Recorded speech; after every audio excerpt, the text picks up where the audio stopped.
हो कैसे आऊं मिलवे बजंगे कंगना, कैसे आऊं मिलवे बजंगे कंगना।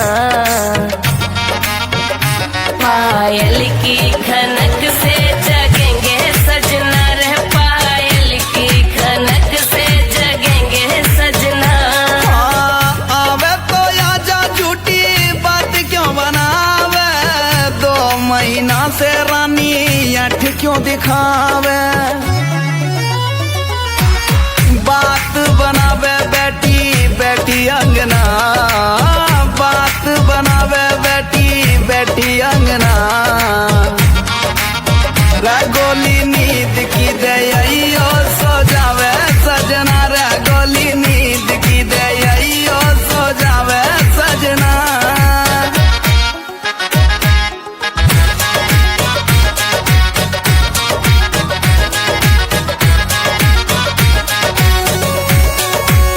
कर ले सबर बाबू मिलने भी आऊंगी, प्यार की है प्यास पानी हाथ से पिलाऊं।